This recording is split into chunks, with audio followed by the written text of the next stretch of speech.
Bonjour à toutes et tous.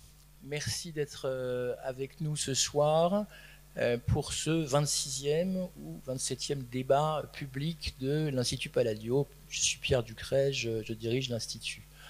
La tradition, c'est que le cycle annuel de l'Institut comporte 2 débats publics, un en début d'année et un autre à la mi-année, et que le deuxième débat public, celui dans lequel nous sommes actuellement, projette sur la ville capitale ce qui est le fil rouge qui a été retenu pour l'année. Et cette année, notre fil rouge, notre thème central, c'est pour une civilisation urbaine, les défis de l'espace public.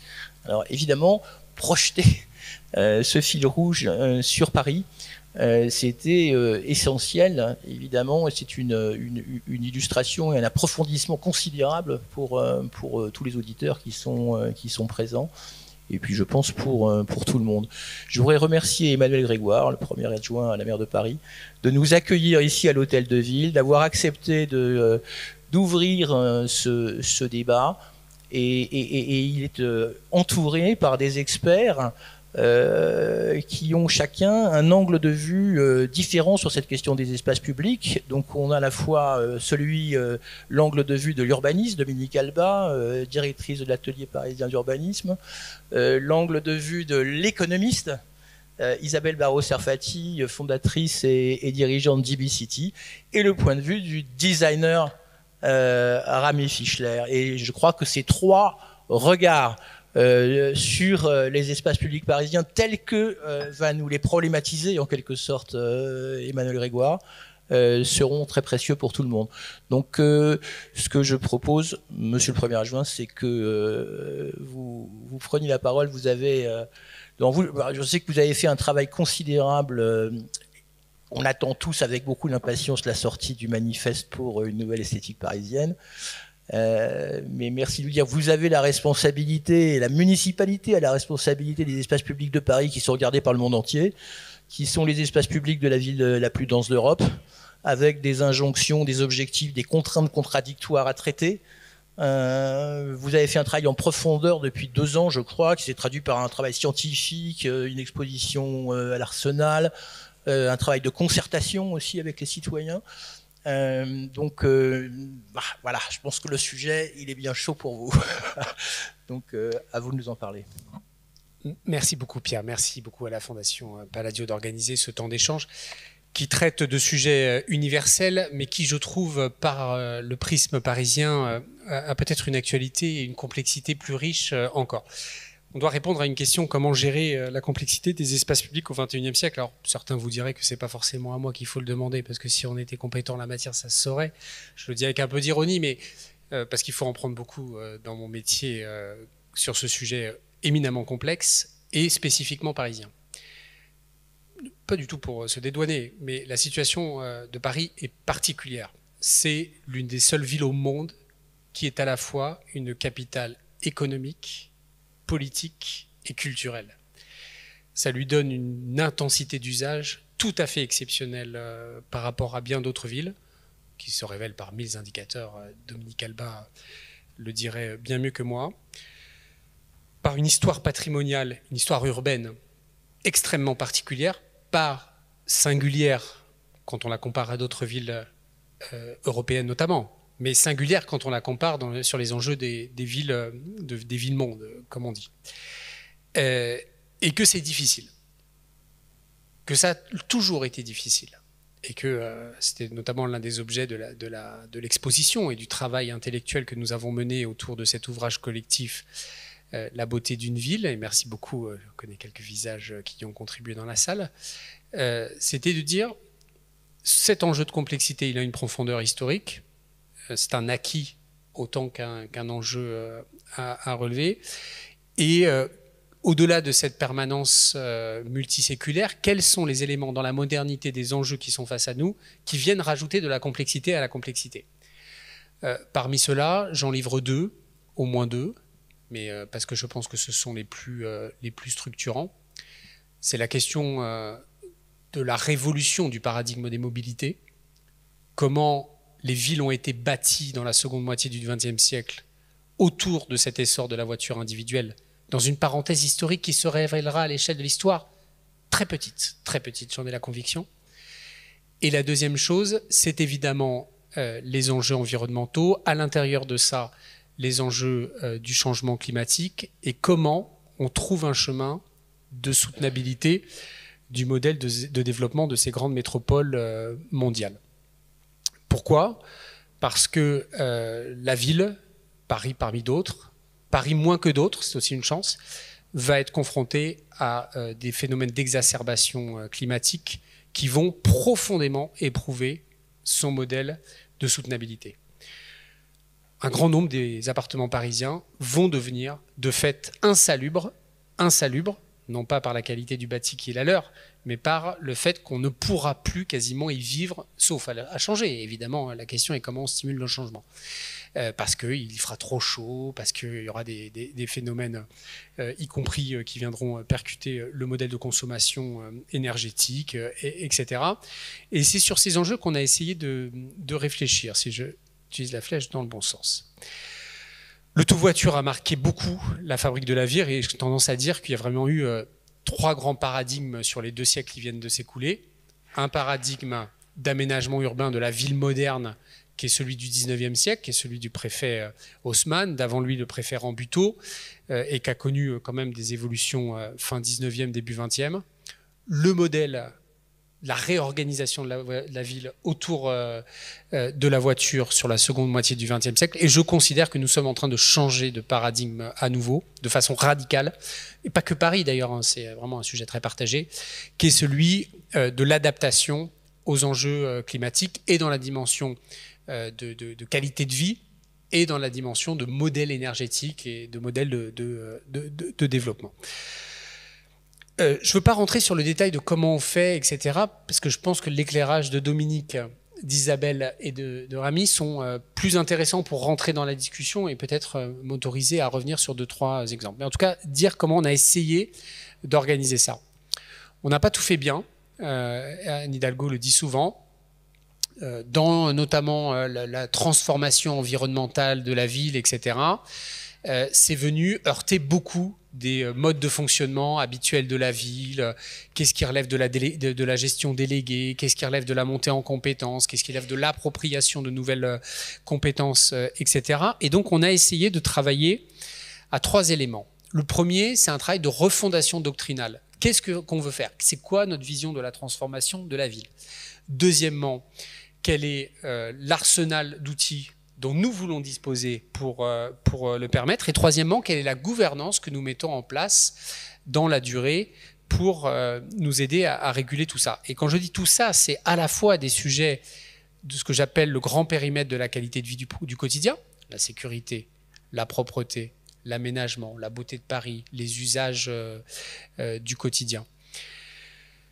Deuxième chose, c'est aussi un référentiel d'action pour l'administration, ce que nous avons très pompeusement, mais j'ai assumé, y compris la part un peu provocatrice du mot, appelé le manifeste pour une nouvelle esthétique parisienne, qu'il ne s'agit surtout pas pour objectif de revisiter l'esthétique parisienne, mais d'en assurer un approfondissement, un prolongement autour des nouveaux enjeux en étant fidèle à son héritage patrimonial. Donc le manifeste pour l'esthétique parisienne, c'est un document je vous le montre en avant-première, parce que tout le monde me dit « ouais, manifeste, ça avance pas » et tout, si. Je me permets un petit clin d'œil, il y a dans la salle quelqu'un qui y est pour beaucoup, Lily Munson, qui a travaillé énormément. Donc le manifeste, c'est quoi? Le manifeste, c'est une vision de la transformation de la ville, notre attachement patrimonial à son histoire, revenu là-dessus, mais je ne vais pas être plus long, mais nous allons créer des protections pour le mobilier historique parisien, le mobilier historique, un mobilier qui s'étend depuis le milieu du 19e jusque, grosso modo, Art déco Belle Époque, parce qu'on me dit oui, c'est très beau l'unité esthétique de Paris, sauf qu'entre les créations d'Alphand et de Guimard, il y a 60 ans d'écart. C'est juste parce que par une très ingénieuse et très subtile harmonie esthétique, on finit par trouver ça tellement joli que tout le monde pense que ça date de la même époque, ce qui n'est pas le cas. Et donc c'est un livre de vision sur le projet que nous portons. C'est un projet d'ailleurs avec lequel il me semble tout à fait possible d'avoir des désaccords politiques évidemment et de les exprimer, mais c'est celui que nous assumons et que nous avons porté, celui de moins de voitures, celui de plus d'espaces verts, celui de plus d'usages partagés, sans doute Dominique y reviendra plus longuement. Et puis derrière, c'est un document pas très digeste, mais essentiel pour l'action. C'est un référentiel, c'est-à-dire que vous avez 3 tomes. Celui-ci est le premier, c'est le sol. Les objets, c'est le deuxième. Et le troisième, c'est l'architecture et les grandes perspectives, qui est aussi un élément fondateur. Moi, je suis très connaisseur et amateur de Hénard, un des grands contributeurs à l'histoire urbaine de Paris, plus confidentiel que certains de ses collègues. Mais je crois beaucoup aux grandes perspectives à Paris. Et donc, dans lequel nous avons référencé l'intégralité de ce qui se passe dans l'espace public. Et donc, nous avons reprotocolisé. C'est un travail absolument gigantesque. Il y a, je le sais, encore un grand pas à franchir entre le document et sa mise en œuvre, mais c'était un travail indispensable qui a reposé évidemment beaucoup sur nos services internes pour le redéfinir. Et donc dans lequel nous redéfinissons les lignes de force de l'esthétique parisienne auxquelles nous souhaitons rester fidèles.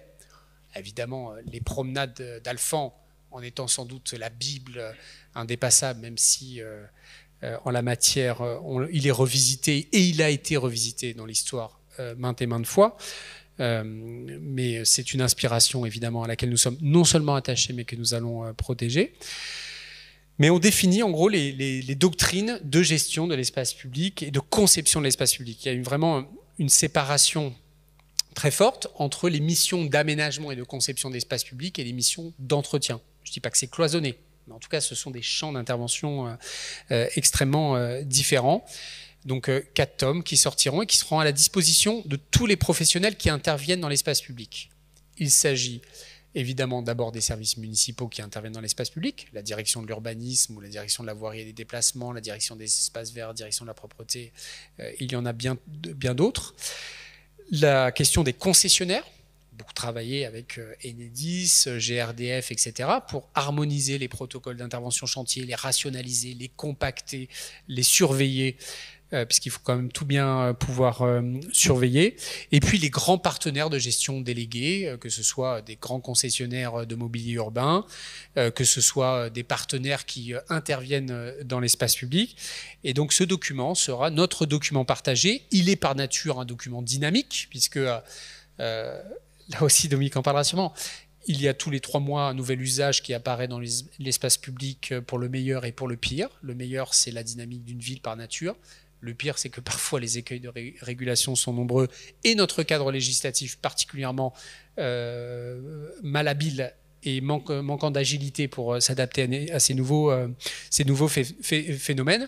Et donc, toute une série de fiches techniques qui sera à la disposition des professionnels. Et ce référentiel est aussi un référentiel qui s'appliquera dans nos stratégies d'aménagement, c'est-à-dire sur soit nos scènes d'aménagement, soit les grands partenaires fonciers qui ont des missions d'aménagement, dans lesquels on veut cranter l'idée que l'espace public parisien a d'abord quelques éléments de signature identitaire et qu'il faut y être fidèle. Je veux que quand un Parisien ouvre les yeux, ou un touriste ouvre les yeux, où qu'il soit à Paris, par un simple tour de tête, il sait qu'il est à Paris, parce qu'il y a un imaginaire symbolique qu'il reconnaît tout de suite, mais quand même qu'il ne soit pas non plus un enfermement, et on va pas venir sur les débats saccage Paris, mais c'est tout à fait évidemment en écho avec les débats qui seront les nôtres ce soir. Il ne faut pas non plus se renfermer dans l'illusion d'une histoire patrimoniale qui serait de fait un empêchement à innover et à progresser. Donc, pardon, ah oui, donc après c'est Rami. Donc voilà moi les éléments peut-être de cadrage que je voulais évoquer en introduction. Vous dire la fierté qui est la mienne, qui est évidemment celle de la maire, de son équipe et je crois de toute l'administration parisienne d'avoir l'honneur de manier cette matière première très difficile parce que on y est plus regardé qu'à peu près partout dans le monde parce que on sait bien que Paris appartient à tous les Français et que Paris appartient à toute l'humanité et donc chacun y a un regard exigeant, mais que ça ne stimule chez nous que voilà, volonté de faire mieux et d'adapter la ville à ces grands enjeux. Merci beaucoup.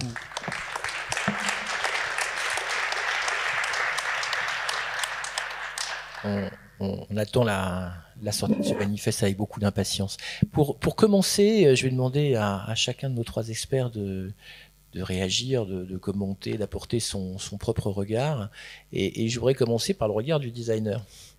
Rami, vous avez la responsabilité de concevoir des objets en quelque sorte. Enfin, je sais pas, mon résumé de votre métier est probablement extrêmement sommaire. Mais je suis très intéressé de savoir comment vous le définissez. Donc, j'essaierai après vous. Et donc, voilà, comment parce que l'espace public, c'est pas que des objets, mais c'est aussi des objets, bien sûr. Donc, comment vous voyez votre intervention sur ce thème-là, et notamment dans le cas de Paris, et bien sûr dans ce qui va se passer à partir de la sortie du manifeste? Merci. Bon, déjà, merci de m'accueillir. Je me définis pas du tout comme un expert et encore moins de l'espace public. Donc, il y a beaucoup de gens ici qui en savent beaucoup plus que moi. Donc, je me garderai bien de donner des leçons scientifiques. Je pense que le design, en tout cas tel que moi je le conçois, est plutôt un travail de généraliste qui se met plutôt au niveau des utilisateurs. Après, évidemment, la complexité qui existe dans la ville, qui existe dans tous les métiers, je dirais de la création, du développement, de l'étude des espaces comme des objets, nécessite une expertise. Mais avant tout, ce que je trouve vraiment passionnant dans le travail qui est en cours, et notamment dans le cadre de la ville de Paris, c'est que au final, les Parisiens sont des gens qui ont toujours quelque chose à dire, et c'est vrai qu'il y a un vrai regard d'utilisateur, parfois protecteur, parfois critique, parfois, je dirais, qui amène évidemment de l'intérêt sur la manière de faire progresser la ville. Et on essaie d'être réceptif en fait à tout ça, sans trop avoir justement une volonté d'expertise, parce que je pense que notre métier à nous, il est juste si justement il vient s'adosser aux experts et surtout pas les remplacer. C'est pour ça aussi qu'aujourd'hui je viens, non pas les mains vides, mais en tout cas avec mon studio et un peu avec ma tambouille.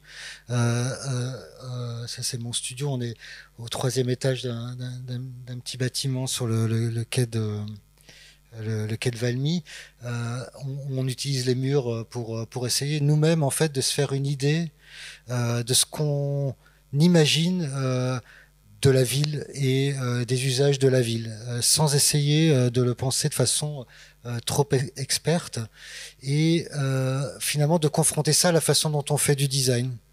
Je pense qu'on a un peu comme dans tous les domaines dans lesquels on travaille sur des restaurants avec des problématiques de flux, d'usage, on travaille sur des hôtels, on travaille sur des écoles. Il n'y a pas vraiment, je dirais, de spécificité dans notre métier, mais je crois que la question de la complexité, elle existe dans tous les domaines dans lesquels on est, avec cette difficulté parfois et cette critique de l'utilisateur qui n'aime pas la complexité.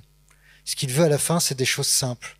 Et donc tout notre travail, c'est souvent d'essayer d'enfuir la complexité dans des phases préliminaires, et d'essayer d'arriver à des objets au final qui ne dévoilent pas la complexité qui ressort de ce travail. Je pense que souvent, et dans Paris, je crois que les choses les plus belles sont souvent ces objets ou ces usages qui ne dévoilent pas de complexité, qui n'apportent qu'une réponse finalement très simple.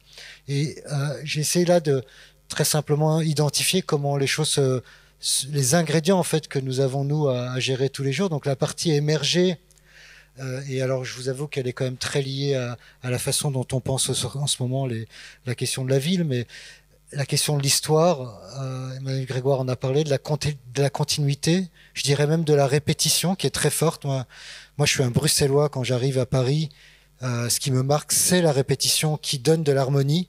Je viens d'une ville de cacophonie où rien ne se ressemble, aucun immeuble n'est harmonisé. Je pense que quand on arrive ici, on aime aussi cette harmonie, et elle est à respecter. Il y a la question de où se trouve le geste contemporain. C'est pas évident. Je veux dire, où est-ce qu'il est juste? Est-ce qu'il amène une vision? Est-ce qu'il place une époque? C'est une question qu'on se pose. Et Et en troisième lieu, la question des imaginaires. Je ne vais pas m'étendre sur le sujet, mais je pense que c'est un sujet stratégique aujourd'hui. C'est un mot qui est extrêmement galvaudé, on en parle énormément, et pourtant, je pense que toutes les villes ont leur propre imaginaire. Paris a évidemment un imaginaire très fort, et la façon de constituer la ville de demain doit, je pense à l'échelle de l'objet en tout cas, prendre en compte le fait que les objets les plus réussis seront ceux qui arriveront à intégrer un imaginaire commun, qui ne s'arrêteront pas à leur propre imaginaire, mais qui arriveront à embrasser un imaginaire à l'échelle de la ville. Et enfin arrive évidemment la question de l'usage, mais je le mets quand même en dernier parce que je pense que lui, il est transversal à toutes les époques. Et en dessous, il y a toute la partie immergée que l'on n'évoque jamais, mais qui est vraiment notre cœur de métier, notre expertise, comment gérer toute la complexité de l'ergonomie, des coûts, de l'interdépendance de tous les objets, et toute cette partie-là, en fait, qui est moins valorisée, mais qui est indispensable dans notre métier. Voilà un peu pour comprendre comment on travaille. Quelques mots peut-être, juste, je passais un peu vite, mais sur la façon dont moi, j'ai commencé à comprendre et apprécier les aménagements de cette ville. Je pense que Emmanuel Grégoire en a parlé, il y a évidemment un imaginaire hyper fort sur le mobilier urbain qui est apparu au milieu du 19e siècle et qui a continué en fait petit à petit à progresser. Moi, je l'ai toujours intégré, pardon, je vous regarde pas beaucoup, mais je l'ai toujours intégré finalement comme beaucoup au grand chantier haussmannien. Et qui dit haussmannien dit finalement un chantier un peu totalitaire, massif, des grands boulevards. C'est vrai que quand j'ai commencé à m'intéresser au sujet, peut-être très tardivement, j'ai pris plaisir finalement à plutôt réintégrer le mobilier urbain à l'apparition des parcs et jardins. Et du coup, de me rendre compte que finalement, cet imaginaire dont vous parliez tout à l'heure, qui est indispensable aujourd'hui, qui est celui de revégétaliser absolument les villes, il existe depuis plus de 150 ans, et donc il est extrêmement légitime, puisque ce n'est pas quelque chose non plus de nouveau qu'il faut imposer. Pour ceux qui aiment finalement l'histoire de Paris et l'histoire du mobilier, il suffit de se rappeler que le mobilier urbain est né par l'apparition aussi du végétal, et que si on va même encore plus loin et qu'on parle vraiment de style et de forme, eh bien on est peut-être un petit peu avant l'Art Nouveau, mais apparaît déjà dans ce mobilier Alphand, puis plus tard Daviou, cette esthétique finalement du végétal, du motif végétal, qui n'est pas là que pour la forme, mais qui vient vraiment ancrer le vivant dans la ville. Ça, je trouve ça passionnant, et je trouve que ça passionnerait beaucoup de gens de plus le savoir. Et je ramène ça à un deuxième sujet, puisqu'il m'a aujourd'hui, il me passionne, mais aussi il me prend du temps en studio, puisqu'on travaille sur la question des terrasses depuis quelques mois, et plus spécifiquement sur les terrasses des Champs en ce moment. C'est intéressant de s'imaginer que c'est aussi grâce finalement à l'alignement et à l'harmonisation des rues de Paris, à cette esthétique finalement très identitaire qui jusqu'aujourd'hui s'impose à la ville, que naissent d'autres, je dirais, esthétiques qui, elles, sont beaucoup plus chaotiques. Les terrasses ne sont jamais arrivées sous la forme d'une réglementation au départ. Elles sont arrivées de façon beaucoup plus spontanée, quasiment à la même époque, aussi au milieu du 19e siècle. Et je pense que cette double... je dirais cette esthétique en miroir entre l'alignement des bancs, des lampadaires, des arbres, qui se confrontent finalement avec ces images qui sont un peu tardives, parce que c'est l'apparition de la photographie aussi, mais avec les peintures en bas qui sont très belles, qui montrent que finalement ces rues ont à la fois embrassé l'harmonie et en même temps la vie, qui a repris ses droits, je pense grâce aussi à cette harmonie, et qui s'est répandue avec ces terrasses qui, comme on le voit, se sont propagées dans Paris, et de façon beaucoup moins organisée, de façon beaucoup plus, je dirais, organique. Et j'aime bien l'idée que cette dualité existe dans la ville aussi. Elle n'est pas toujours totalement harmonieuse partout. Et il faut arriver aujourd'hui à lui trouver, je dirais, jusqu'à aujourd'hui, je dirais, une nouvelle type d'harmonie avec les nouveaux usages qui apparaissent.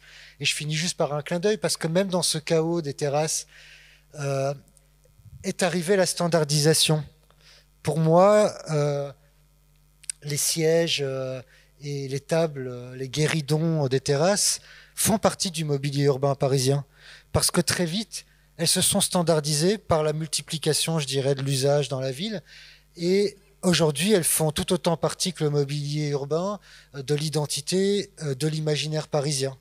Ce qui veut dire que même je dirais, des actions plus spontanées, quand ensuite elles sont régulées et puis qu'elles, je dirais, elles s'amplifient dans la ville, elles peuvent devenir aussi une signature et un projet urbain à lui tout seul. Transition avec Isabelle, je pense qu'elle va s'en saisir avec enthousiasme, parce qu'Isabelle a comme caractéristique justement de développer une vraie pensée économique de l'espace public et même plus concrètement du trottoir, de ce qui est vraiment la base et la continuité de l'espace public. Et alors je pense que ce que vient de dire Rami sur le fait qu'on peut avoir du mobilier privé qui devient en fait du mobilier urbain et qui rentre dans le vocabulaire de la ville, ça va beaucoup l'intéresser, parce que ce jeu public-privé dans la fabrique de l'espace public, c'est au cœur de vos travaux, Isabelle. Voilà. Oui, bonjour à tous. Merci d'abord pour cette invitation à intervenir. Donc moi, effectivement, je vais avoir un prisme un peu réducteur parce que je vais aborder la question de l'espace public par le prisme économique, dont j'ai bien conscience qu'il n'épuise pas le sujet, mais dont je pense qu'il doit être impérativement abordé pour pouvoir comprendre les questions notamment d'esthétique. Et j'ai eu la chance de rédiger le chapitre sur le trottoir, lieu de l'esthétique ordinaire, dans le catalogue et l'exposition sur la beauté d'une ville. Et moi, au fond, quand je dis que je fais de l'économie, alors je fais un cours à Sciences Po justement sur les acteurs privés de la ville. Au fond, moi, ce qui m'intéresse, c'est qui fait la ville et, en l'occurrence, plus spécifiquement, qui fait le trottoir au sens propre, c'est-à-dire qui sont les opérateurs du trottoir et pour qui le trottoir est-il une ressource clé qui sert leur modèle économique. Donc, ce que a montré Rami, c'est finalement, à travers tous les exemples qu'il a cités, la multiplication des occupations du trottoir sous l'effet de plusieurs transitions. Alors Emmanuel Grégoire a cité la transition écologique, mais je pense qu'il faut aussi citer la transition numérique, hein, je vais y revenir, à la fois parce que on voit bien qu'il y a tout un tas d'occupations du trottoir qui sont liées notamment à la logistique urbaine, à l'essor des micromobilités. Et en fait, ce sont bien des éléments qui sont liés au numérique pour une double raison. C'est lié au numérique parce qu'aujourd'hui, chaque habitant des villes a quasiment, vous avez sans doute tous un smartphone dans votre poche qui vous permet d'être géolocalisé. Et puis, c'est un effet du numérique parce que les acteurs qui sont derrière, ce sont des plateformes numériques dont le modèle économique est bien différent de celui des opérateurs économiques traditionnels. Avec, je vous renvoie au livre de Dominique Cardon hein, sur culture numérique, les 3 lois de l'économie numérique qui font que finalement, l'essor des trottinettes dans les rues de Paris, c'est pas juste un effet de l'engouement des Parisiens pour ces nouveaux engins de mobilité, mais c'est lié au fait qu'on a des acteurs économiques qui ont intérêt à inonder le marché pour pouvoir occuper une position dominante. Et donc, sur la slide que vous voyez ici, l'idée, c'était d'essayer de regarder comment, justement, le trottoir et la bande de stationnement constituent, pour tout un tas d'opérateurs privés, publics, de l'économie sociale et solidaire, une ressource clé au sens où elle est nécessaire pour leur permettre de fonctionner et d'exercer leur activité. Et finalement, chaque portion du trottoir correspond à une occupation spécifique pour certains opérateurs. Donc par exemple, évidemment, l'espace devant les commerces, c'est une ressource clé pour les commerçants. La bande de stationnement, c'est une ressource clé pour les terrasses lorsqu'elles veulent s'étendre, pour le stationnement, pour les opérateurs de logistique ou de mobilité qui veulent stationner. La limite chaussée-trottoir, c'est spécifiquement une ressource clé pour, par exemple, les opérateurs de type VTC ou là encore les opérateurs de logistique qui vont faire ce que les Américains appellent le curb kiss, hein, embrasser le trottoir, c'est-à-dire juste déposer leurs passagers sur le trottoir. L'espace devant les entrées des immeubles est un espace ressource clé pour les opérateurs comme par exemple Amazon. Et donc on voit bien qu'on peut comme ça multiplier en fait pixeliser presque les parties du trottoir et leur attribuer un usage spécifique. Et j'emploie ce terme haïtien parce que cette multiplication du trottoir sous l'effet de la transition écologique, de la transition numérique, mais aussi de la pandémie, hein, ce qu'on a vu, c'est que l'espace public en bas de chez soi est devenu en fait le prolongement du domicile. D'ailleurs, ce qui est assez amusant, c'est qu'une place de stationnement, ça fait 10 mètres carrés. 10 mètres carrés, c'est la place que les appartements parisiens ont perdue en superficie depuis une dizaine d'années. Donc finalement, la place qu'on a perdue chez soi, on la retrouve en bas de chez soi dans la rue. D'ailleurs, c'est ce qu'avait mis en avant la ville de Paris lorsqu'elle avait supprimé la moitié des places de stationnement en proposant aux Parisiens de dire pour quel usage en fait elle voulait transformer les places de stationnement. Et donc, on voit bien que cette multiplication des occupations du trottoir sur un espace qui est physiquement limité, parce que pour une rue donnée, on peut certes utiliser le stationnement, mais à un moment donné, on ne peut pas pousser les murs. Et donc, eh bien, le trottoir est rare, et ce qui est rare est cher. Et aux États-Unis et au Canada, il y a depuis 4-5 ans toute une littérature sur le curb management, le management de la bordure de trottoir, donc encore une fois le trottoir et la borne de stationnement, avec l'idée de dire que par l'utilisation de plateformes de type Cord, qui est une filiale de Google, en fait, de Google Maps, on va pouvoir faire un appariement en temps réel entre une demande de trottoir et une offre de trottoir qui va permettre d'optimiser l'usage du trottoir. Donc il ne s'agit pas ici de dire que c'est bien ou c'est pas bien, mais c'est d'insister sur ce qui me semble être quelque chose d'assez fondamental, c'est la prise de conscience que cet espace public qu'on ne regardait pas, et notamment que ce trottoir qu'on regardait à peine, qu'on ne nommait pas, hein, dans les 100 mots de la ville, le trottoir est un mot qui n'existe pas, en fait, les urbanistes lui préfèrent le terme d'espace public, hein, mais le trottoir, en fait, c'est cette ressource rare, et l'idée, c'est de dire, c'est finalement l'actif qui a le plus de valeur dans les villes, et c'est sans doute la ressource clé que les villes doivent utiliser, notamment pour maîtriser ces nouvelles occupations du trottoir, en fonction de leur désirabilité ou non. Donc ça, c'était sur la question du trottoir et de la borne de stationnement, mais peut-être qu'il faut élargir un peu le propos, parce que finalement, ce qu'on voit, c'est que les limites traditionnelles entre public-privé et même intérieur-extérieur sont en train de se brouiller, et notamment, moi j'aime beaucoup la notion de Redeville, hein, telle qu'elle est portée notamment par David Mangin, l'architecte urbaniste, en fait, qui a beaucoup travaillé... Qui était le conférencier de notre premier débat public au mois de janvier. Conférencier du premier débat public, qui a beaucoup travaillé sur cette notion de Redeville, hein, donc, qui va inclure à la fois le trottoir, la borne de stationnement, mais aussi le rez-de-chaussée des immeubles, avec cette question de savoir si finalement le rez-de-chaussée appartient plutôt à l'immeuble dont il est le soubassement, ou bien est-ce qu'il est plutôt le prolongement de l'espace public. Avec un vrai sujet qui, me semble-t-il, est aujourd'hui celui de la logistique, hein, dont on voit bien qu'elle devient de plus en plus urbaine, de plus en plus banalisée, et c'est évidemment le sujet des dark stores, qui utilisent des entrepôts qui sont en fait tout simplement des locaux commerciaux en rez-de-chaussée, et de la même manière que je me pose la question de qui fait le trottoir, je me pose la question finalement de qui vont être les opérateurs du Redeville. Et vous aviez sans doute noté il y a un peu plus d'un an la tribune de Véronique Bédag, donc maintenant la directrice générale de Nexity, qui disait demain nous aurons des délégations d'espace public. Alors elle ne disait pas que Nexity demain allait être un opérateur de trottoir, mais néanmoins on peut se poser la question de savoir si finalement le trottoir demain ne sera pas géré par le promoteur qui va déborder sur la rue, et puisque le promoteur disparaît après la livraison par des copropriétés ou des investisseurs. Et puis, cette question du Redeville, elle amène peut-être à une autre notion qui est finalement aussi la question de la proximité. Vous connaissez tous, hein, le succès de la ville du quart d'heure, et de la même manière, j'aurais envie de poser la question de savoir qui vont être les opérateurs de la proximité. Ce que je trouve très intéressant dans les schémas de Carlos Moreno, que vous connaissez, hein, à gauche, hein, c'est qu'en fait, il renvoie à un schéma qu'on avait fait à droite sur l'idée d'une...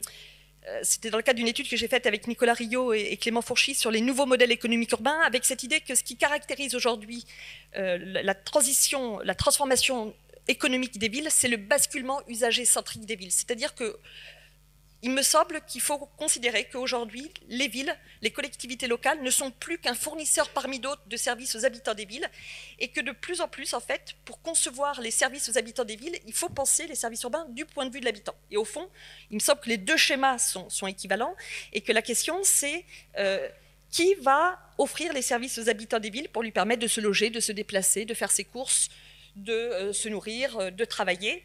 Et je reviens ici sur la question, évidemment, des plateformes, parce que, finalement, qui sont les opérateurs de la proximité? Qu'est-ce qui est plus proche de soi que celui qui est capable de livrer sur son palier, voire chez soi, lorsqu'on sait que Amazon a acheté les leaders des sonnettes connectées. Alors encore une fois, hein, quand je dis tout ça, c'est pas pour dire que ce modèle me semble souhaitable, mais simplement il me semble que c'est une évolution qui est en train d'arriver, et que précisément, on le voit avec aujourd'hui l'essor du quick commerce, et que si précisément on souhaite contrôler, si les collectivités locales ou les habitants souhaitent contrôler ces évolutions qu'ils peuvent considérer à juste titre comme indésirables, eh bien il faut avoir conscience des changements qui sont à l'œuvre pour pouvoir peser dessus.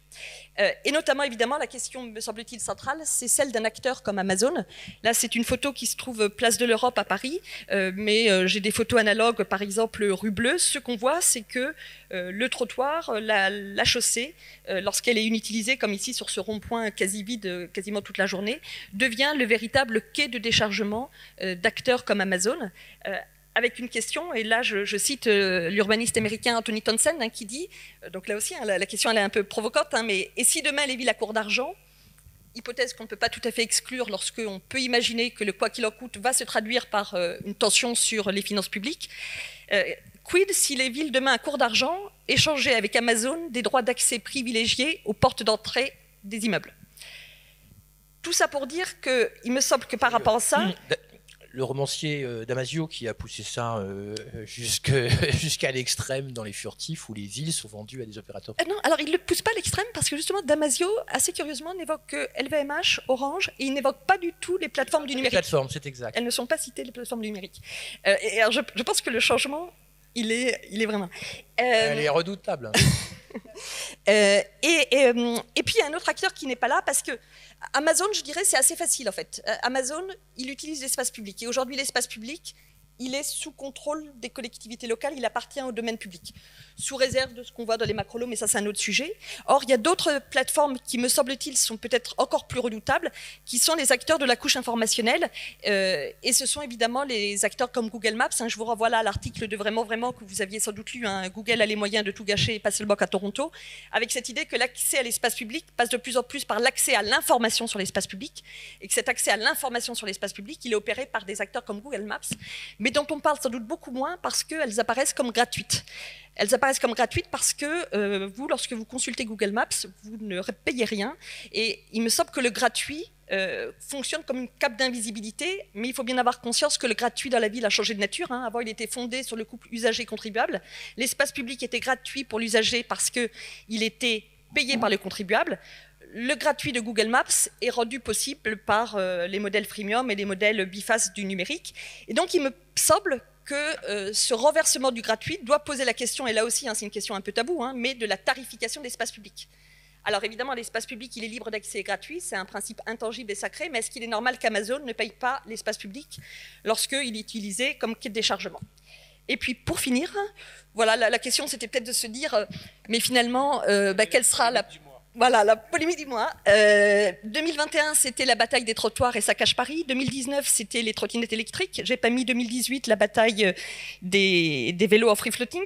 2011, alors ça c'est intéressant, vous vous souvenez peut-être, c'était la taxe kebab. La ville d'Avignon, en fait, avait voulu taxer le fait que les piétons allaient acheter des kebabs ou allaient retirer de l'argent. Donc ça avait été vu comme un moyen en fait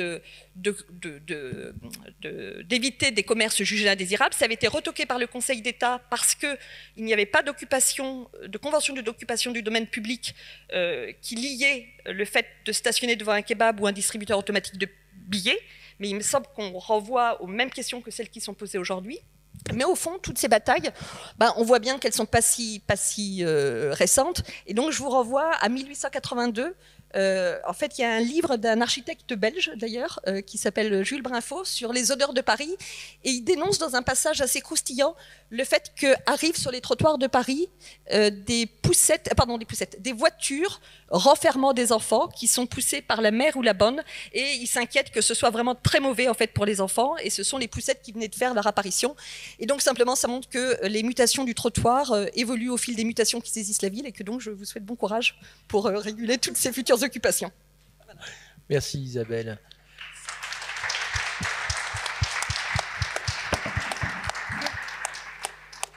Dominique, vous, je pense que ce qui va aussi être important dans votre propos, c'est que votre champ d'action et de vision, c'est le Grand Paris, c'est l'ensemble de la métropole. Et c'est à cette échelle-là que vous pensez à l'espace public, aux espaces publics. Non. Je vais faire mon Isabelle. Alors attends. Toc, toc. Voilà. De toute façon, rien n'est moi. Contrairement à ce que fait Isabelle, ou ce que tu fais, ou ce que fait Rami, la pure assemble, rassemble, compose, mais regarde. Et puis je voudrais saluer Patricia Pelot, qui est quelque part dans la salle, et qui a piloté un volume inédit du manifeste, qui est l'atlas, en fait, de la présence de ces mobiliers dans l'espace public parisien. Ce que je voudrais dire, c'est que l'espace public, ça vaut le coup si on a envie d'y aller. Donc tout ça, ça marche si on a envie d'y aller. C'est-à-dire que ça vaut cher, le trottoir, si en fait les gens marchent dans l'espace public et ont envie de s'installer. On fait des terrasses si les gens ont envie de s'installer. Donc, comme tu le disais, Rami, et puis comme l'a très bien dit Emmanuel Grégoire, ça a beaucoup changé. On oublie toujours, hein, mais c'est pour ça qu'on aime bien toujours mettre quelques petites vieilles photos. Maintenant, la place de la République est presque ancienne par rapport à ce qui s'est passé place de la Nation, alors qu'en fin de compte, ce sont quelques mois qui ont, je dirais, séparé les deux, mais les choses ne se font déjà plus de la même façon. Donc c'est ça qui est intéressant dans l'espace public. Et donc là, ce qui nous arrive aujourd'hui, Rami, c'est qu'en fait, ce ne sont pas les mobiliers des jardins, c'est la végétation elle-même qui devient un sujet. Et donc il y a un travail qui s'engage sur quel type de végétaux, quel type d'arbres, est-ce que les pieds d'arbres sont tous plantés, comment, est-ce que c'est du lierre, dans certains endroits ça marche bien. Il y a quand même cette nouveauté qui est qu'en fait la végétation va devenir un élément du paysage parisien et pas uniquement dans son ordonnancement mais aussi dans sa nature même. Et ça c'est une vraie révolution. Donc c'est la énième révolution de l'espace public parisien, je dirais, mais c'est aussi celle qui est devant nous. Je ne dis pas qu'elle met de côté tout le travail qui a été présenté par Emmanuel, c'est juste une couche de plus dont on a besoin. Et en fait cette couche-là, elle est déjà là, puisqu'il y a déjà des transformations qui elles-mêmes, d'ailleurs, Isabelle, vont renchérir les valeurs foncières des immeubles au bord. Donc j'espère que tu vas te mettre à travailler non plus sur le trottoir, mais sur la présence du bac à fleurs comme valeur, en tout cas quelque chose qui va nous permettre de aussi travailler sur ces nouvelles valeurs de l'immobilier parisien. Et puis, comme le disait Emmanuel, des nouveaux usages. Et alors là, on est dans le champ de la liberté totale, puisqu'en fin de compte, ce qui a été choisi, c'est de faire des rues pour les enfants. Et que les enfants, ils aiment s'amuser avec des choses qui ne sont pas forcément très très bien vues par les ABF et les architectes. C'est pas forcément très haussmannien. Mais en fait, pourquoi pas? On a décidé qu'ils aimaient la couleur, mais je pense qu'ils peuvent aussi s'amuser avec des choses tout à fait différentes. Mais en tout cas, c'est comme ça qu'aujourd'hui s'exprime la rue aux enfants. C'est par une surabondance d'expressions, la plupart du temps très colorées, et donc qui viennent interpeller beaucoup le paysage parisien. Si on considère que, pourquoi pas, ces rues aux enfants devraient avoir une forme de permanence. Voilà. Et donc, je voudrais dire que quand même, l'espace public, il a besoin de grands projets. Il a besoin du quotidien, et c'est même structurant et fondamental, mais il avance aussi parce qu'il y a des grands projets. Et donc, je voudrais parler de deux grands projets. L'un qui est sous vos yeux, qui s'appelle l'aménagement des berges de la Seine, donc le parc des rives de Seine, qui s'est fait d'une façon très peu orthodoxe au regard de ce qu'on peut considérer être la façon de dessiner la ville, puisqu'il n'y a pas eu de concours d'architectes. Il y a eu une succession d'envies et il y a eu la mise à disposition d'un espace pour une équipe d'animation qui elle-même a dessiné un mobilier adapté à l'animation qu'elle souhaitait mettre en place. Et tout l'exercice a consisté à dire on garde le maximum de ce qu'il y a et on fait avec. Parce qu'en fin de compte, c'était là et ça a beaucoup plu à l'UNESCO, qui était très content de voir que quelque chose qui est patrimoine mondial pouvait en fait retrouver une activité sympathique, un usage citoyen et citadin, sans pour autant modifier son paysage.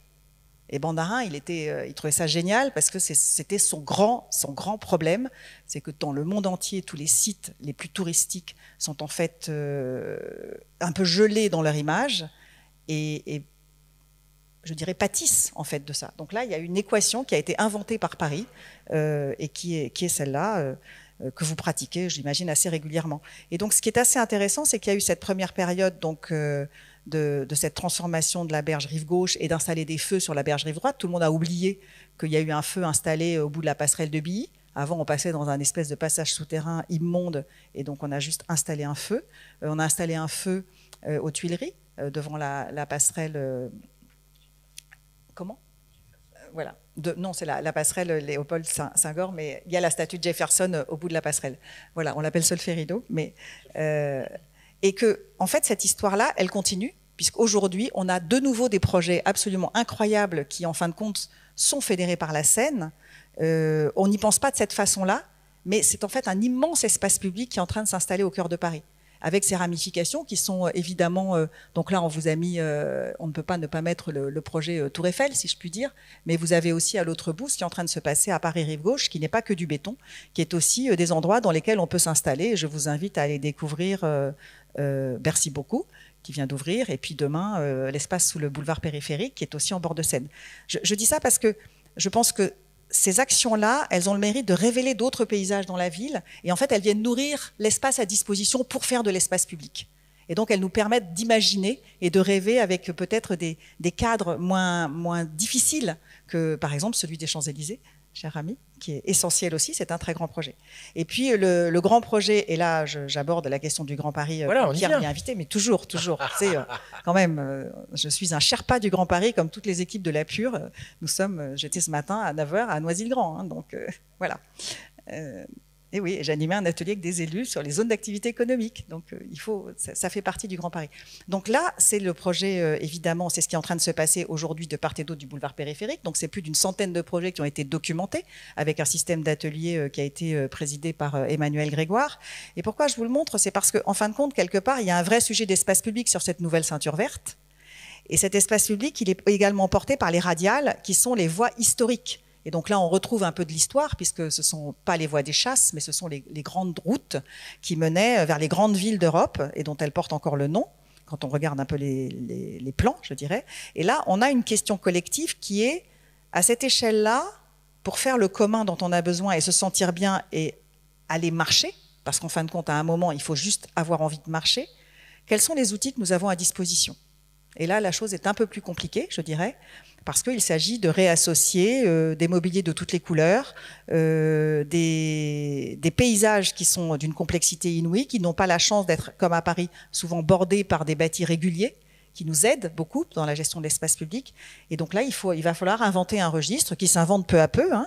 Je pense que les coronapistes nous ont beaucoup aidés, parce que tout d'un coup, on a vu cette chose jaune qui, certes, peut choquer rue de Rivoli, mais qui en même temps est très rassurante dès que vous rentrez dans un endroit qui est un peu insupportable, parce que pas du tout fait pour le piéton, pas du tout fait pour le cycliste. Donc tout d'un coup, on se sentait un peu en sécurité parce qu'on avait un code qui nous appartenait en tant que cycliste.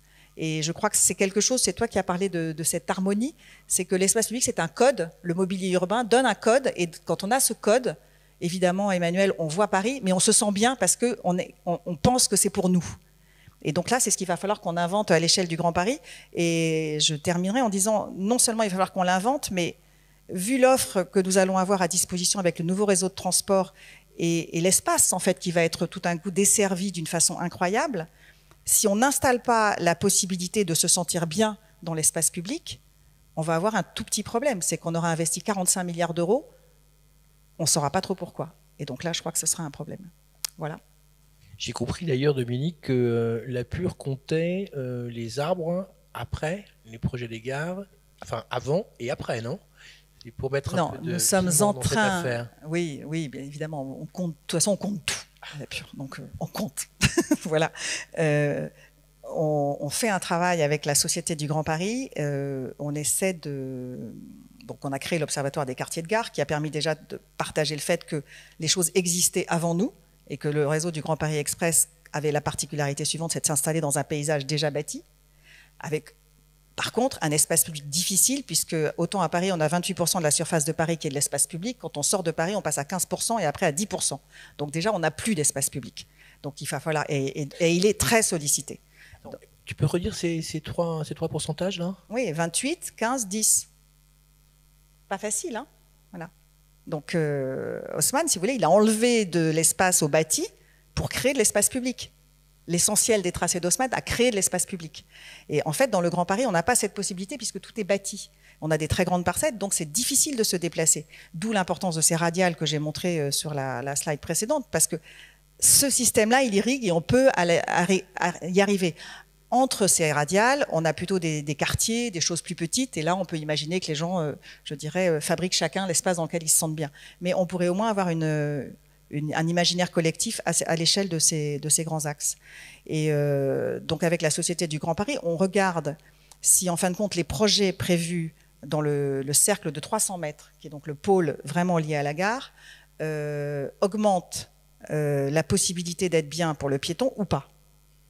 Donc, en gros, on mesure le sol, on regarde s'il y a plus de sol pour le piéton ou moins, et surtout, on regarde s'il y a moins de places de stationnement ou plus, et plus d'arbres ou moins. Voilà. Et voilà, c'est pas très facile parce que ce projet emporte beaucoup de l'état actuel, et on a beaucoup de difficultés à trouver les états actuels. Ce qui est assez étonnant, puisque quand dans une ville comme Paris, quand vous intervenez dans Paris, vous dessinez d'abord l'état actuel, d'où les travaux du manifeste essentiel, comme tu as dit. On fait un référentiel, on va partager notre référentiel. Quand on est dans des endroits qui sont peut-être moins marqués par l'histoire, ou en tout cas différemment, on a beaucoup de difficultés avec les hommes et les femmes de l'art à faire partager cette réalité que l'état actuel doit être notre guide et doit être notre premier repère. Voilà. Et c'est vrai que nous, on considère que si on y accorde un peu d'attention, on aura peut-être besoin de moins d'argent pour inventer un espace public avec un mobilier qui, par ailleurs, a un coût, et qu'on peut peut-être trouver des formes un peu différentes de faire. Donc là, les bilans, ils ne sont pas toujours comme on l'avait imaginé. Il y a des choses étranges. Donc pour l'instant, on regarde, on réfléchit. Il ne s'agit pas de dire que là c'est bien ou là c'est pas bien. Il s'agit juste de peut-être d'élargir à l'échelle du Grand Paris l'attention qui est portée à Paris aujourd'hui. C'est parce que c'est la même chose en fin de compte. Simplement, ça n'est pas porté par la même histoire, on ne la connaît pas de la même façon, mais après tout, c'est exactement la même chose. Et là-dedans, le mobilier, il joue ce rôle de familiarité. Voilà. On se reconnaît parce qu'il y a quelque chose qu'on connaît et dont on sait c'est pour nous. On sait que c'est pour nous piétons. C'est une grande responsabilité du design. Et vous le voyez dès que vous arrivez sur les boulevards des Maréchaux, par exemple. Je vous donne un exemple tout bête. La hauteur des réverbères. On va vous expliquer que plus c'est large, plus il faut que ce soit haut. Place de la Concorde, je ne sais pas, elle est large, non? C'est pas haut. C'est bizarre. Pour quelle raison? Mais c'est très beau, place de la Concorde. C'est étrange, hein? Voilà. Sur les boulevards des Maréchaux, c'est très haut. Merci Dominique. Voilà.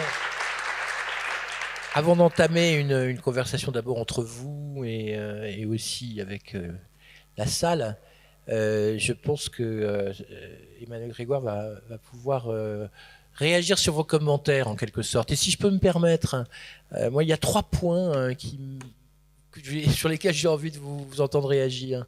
Le premier, c'est la question du digital. Comment vous négociez avec l'économie digitale en quelque sorte sur l'espace public? Je pense que c'est aussi une question pour Rami.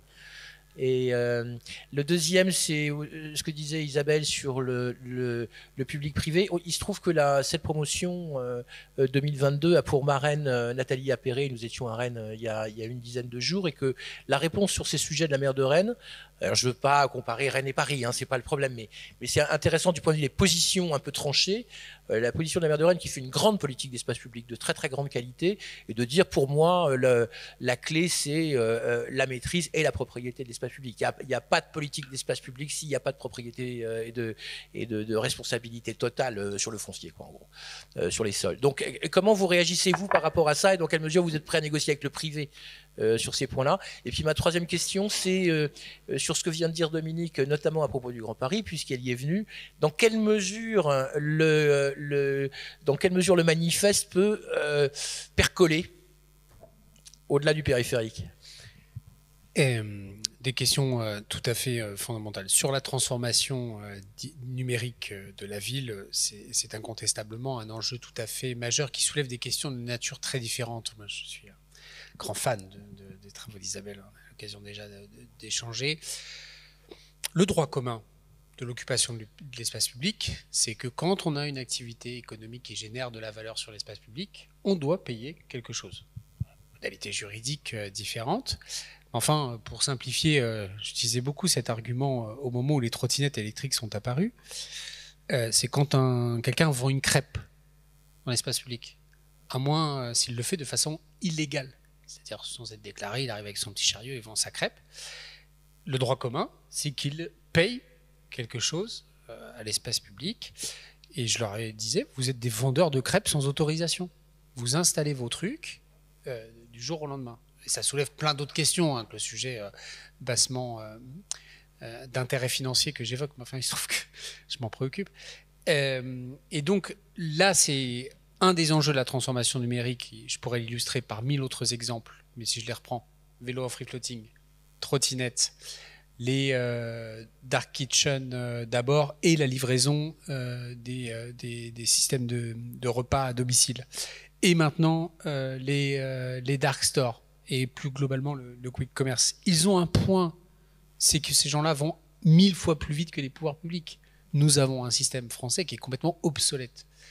Moi, j'ai eu cette discussion avec les gouvernements successifs plusieurs fois.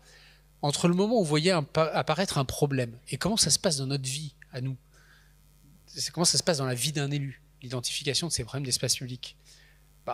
quand vous avez de la chance, vous voyez un truc un peu nouveau et piqué par l'intérêt et par la passion du métier, vous dites tiens, c'est quoi ce truc, je vais aller regarder. Et si vous ne l'avez pas croisé, vous recevez un mail, ensuite 2, ensuite 50, et là vous dites oh, ben c'est mon top 1 du trimestre. Bon, les dark stores, bien avant que la presse s'en préoccupe, parce que c'est désormais abondamment traité, ce sujet a émergé en septembre l'année dernière. En réalité, il a quasiment plus de 8 ans d'âge. Les premiers services de dark store, mais simplement pas du tout avec les mêmes volumes de chiffre d'affaires. Et surtout, c'est la même alchimie que sur ce qui s'est passé pour les free-floating, vélos, trottinettes. C'est la conjonction d'une demande émergente, d'une offre émergente, évidemment toujours basée sur des plateformes numériques, et d'investissements colossaux. Et c'est vraiment la conjonction des trois, sans savoir exactement d'ailleurs lequel stimule l'autre. Moi, ma théorie, c'est vraiment que c'est l'investissement et l'innovation qui stimule la demande et pas la demande qui se crée toute seule, qui crée ce bazar. Et dans quasiment tous les pays modernes, et je ne me mets pas dans cette catégorie, vous l'avez compris, ces pouvoirs de régulation sont à la main des collectivités locales. C'est parfois des counties, c'est parfois des mairies, c'est parfois des régions, c'est parfois des départements, peu importe comment ils appellent ça, mais il y a une agilité de décision. En France, vous ne pouvez pas changer la réglementation de plantation d'un clou sans changer la loi. Donc entre le moment où vous identifiez le problème, vous le comprenez, vous le débattez, qu'on se dise ah oui, il y a un problème, qu'il soit à l'agenda gouvernemental ou à l'agenda plus rarement du Parlement si les parlementaires s'en saisissent directement. Mais entre le moment où vous avez le problème et le moment où vous le réglez, vote de la loi, promulgation, texte d'application, mais là, le marché a fait la régulation bien plus vite que vous. Et moi, j'ai toujours dit qu'on est sorti de l'ornière un peu sur les trottinettes électriques, mais enfin, c'est beaucoup plus le marché qui a régulé que les pouvoirs publics. Il nous a fallu 3 ans pour obtenir la loi d'orientation des mobilités. Qu'est-ce qu'elle permet, cette loi? Tout simplement ce que nous demandions dès le départ, et on revient à la question et de régulation et économique, de créer des conventions d'occupation du domaine public dans lesquelles vous pouvez réguler quantitativement et tarifer. Et donc ça a mis en place un système assez vertueux. Avec les dark stores, c'est la même chose. On est en retard. Heureusement qu'on a déniché des petites astuces du droit de l'urbanisme pour venir les enquiquiner. Mais sur tous ces sujets-là, à chaque fois, notre pays met des années à réagir sans aucune agilité. Deuxième enjeu, qui était vraiment très en lien avec les 2 interventions d'Isabelle et de Rami, et sur lequel on travaille avec Dominique tout le temps, c'est la question du conflit des usages. L'histoire est abondamment nourrie. Tu évoquais sur les poussettes, mais avant les poussettes, il y avait eu les carrosses, l'apparition des voitures à chevaux. C'est un scandale à Paris parce qu'ils mettaient en danger la vie de la veuve et de l'orphelin. Et toute innovation de mobilité est assez stressante, généralement. Simplement, dans la ville hyper dense, hyper fréquentée qui est la nôtre, ça atteint des niveaux importants. Évidemment qu'il y a la régulation par la sanction, mais moi je crois beaucoup à l'autocontrôle et au respect. Et nous ne sommes pas dans une société de respect en ce moment. Je pense que beaucoup des problèmes de notre pays viennent de ça. Moi j'ai toujours une explication assez simple, qui montre comme quoi la pédagogie et l'autocontrôle ça marche. Dans 99,99% des cas, quand vous êtes en voiture, vous roulez à 2h du matin, qu'il n'y a personne autour de vous, il y a un feu rouge, et bien dans 99,99% des cas, on s'arrête. On ne sait pas pourquoi, c'est un mélange de peur de la sanction, de se dire s'il y a un feu, c'est bien que c'est peut-être dangereux, qu'il y a peut-être un fou qui va débouler, etc. Aujourd'hui, ce réflexe d'autocontrôle, il n'est pas du tout de ce niveau-là pour les vélos, mais ça va venir. Et je pense que d'ailleurs, les vélos vont s'autodiscipliner beaucoup plus vite que ne l'ont fait les automobilistes dans l'histoire, parce que ça a été chaotique pendant très très longtemps. Mais là, on voit bien qu'il y a une demande sociale très forte de régulation, c'est le rôle des pouvoirs publics, on n'a pas trouvé toutes les clés pour cela, mais ça c'est un sujet majeur pour gommer ces irritants du quotidien. C'est le taxi qui déteste le vélo, le bus qui déteste le taxi, et qui déteste le piéton, et tout le monde déteste les trottinettes, c'est peut-être le seul point d'unanimité. Et on voit que cette tension, elle est extrêmement forte. Elle se dégage évidemment dans les comportements sociaux qu'on observe, parfois auxquels on se prête, à titre individuel quand on est dans l'espace public, et qui fait que quand on se fait couper la route par un vélo ou par une voiture, etc., on a l'impression que ça déclenche la 3e guerre mondiale et que ça ne suscite comme réaction que des insultes. C'est quand même un sujet de tension sociale fort. Et donc, Bon, on ne peut pas faire le bonheur des gens malgré eux, mais enfin, il faut que les pouvoirs publics trouvent un moyen de régulation pour améliorer cela. Et le troisième élément aussi qui est très en lien avec ça, c'est la question de la gestion déléguée. Moi, je vais vous dire, j'ai une appréciation très pragmatique. Je considère que le service public, c'est une mission. C'est une mission. Et qu'en fonction des circonstances et en fonction des moments, il est plus ou moins pertinent qu'elle soit opérée par un acteur privé. Quand on me dit, ou en tout cas quand on objecte, et je sais pourquoi Nathalie le fait à Rennes, Nathalie n'a pas exactement la même majorité que nous à Paris. Elle est moins libre d'explorer ces sujets-là. Je ne dis pas d'ailleurs que je suis beaucoup. Enfin, je m'autorise à le faire le matin en me rasant. Quand on me dit la gestion de l'espace public, c'est un thème par exemple qui oui, c'est pour éviter de penser trop. C'est souvent une très mauvaise idée pour les élus. C'est un sujet, par exemple, qui est présent sur le projet Champs-Élysées. Réflexion sur qui va gérer ce truc-là. En fait, ça fait quand même des dizaines d'années, voire des centaines d'années dans l'histoire de notre ville, qu'on sous-traite à des opérateurs privés. Je rappelle que la fabrique de la ville, elle a été pendant très longtemps et passe par phase cyclique, régulière, de temps en temps totalement délégué au privé. Ensuite, c'est revenu en maîtrise d'ouvrage très forte, etc. Moi, j'assume vraiment, mais avec beaucoup d'ambition et peut-être même de façon un peu présomptueuse, mon rôle d'élu, notre rôle d'élu, de maître d'ouvrage. Nous définissons les lignes de force, nous définissons les grandes orientations. On se présente aux élections. Si on convainc, on gagne. Si on ne convainc pas, on perd et on change. Mais j'assume ce rôle de façon tout à fait essentielle. Mais ensuite, le moyen pertinent de l'opérer est foisonnant. Ce n'est pas des fonctionnaires qui s'occupent des réseaux électriques. Or, pourtant, le réseau électrique d'une ville, c'est quand même assez essentiel pour son fonctionnement quotidien. En matière de gestion déléguée sur tout ce qu'il y a dans l'espace public, c'est aussi vieux que le monde de le confier à des opérateurs. Et moi, je crois assez à cette idée qu'on puisse imaginer un domaine concessif qui soit celui du trottoir. À plusieurs conditions.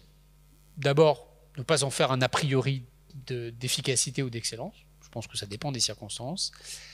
La deuxième, c'est qu'il faut vraiment un rôle très fort de pilotage et d'encadrement, parce que sinon le risque, c'est qu'il y ait un dévoiement de l'usage du trottoir. Si vous confiez au privé l'usage du trottoir, le privé saura ce qu'il sait faire, rentabiliser le trottoir. Or, il y a plein de missions qui n'ont par définition pas de rentabilité économique intrinsèque, mais des rentabilités plus d'intérêt général de long terme. Et donc je ne l'exclus pas, je ne dis pas que c'est l'alpha et l'oméga, mais je pense que ce serait idiot de se priver de cette réflexion et force est de constater que c'est souvent déjà un peu le cas. Donner un exemple, il y a des domaines publics autour des gares qui relèvent de fait de la SNCF. Certes, c'est une entreprise publique, mais enfin c'est de statut, de l'espace public de statut privé.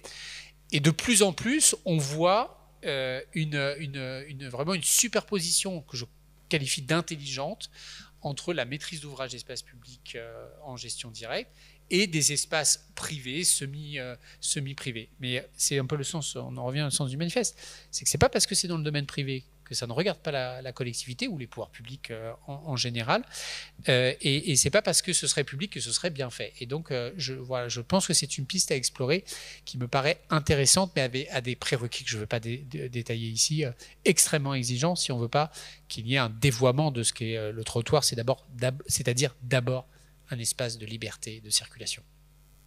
Il y avait encore la question sur le Grand Paris. Alors, Grand Paris, je fais que ça tout le temps.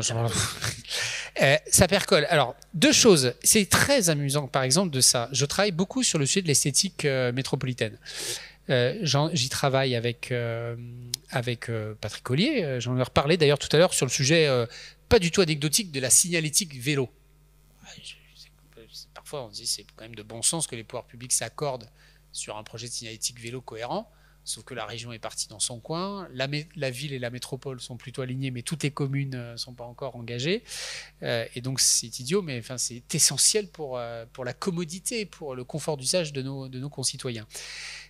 Et moi, je me suis posé la question de l'esthétique parisienne. Donc j'ai proposé qu'avec le manifeste, on ait un approfondissement métropolitain. Il y a déjà des objets métropolitains, pas que à Paris d'ailleurs, ces objets-là.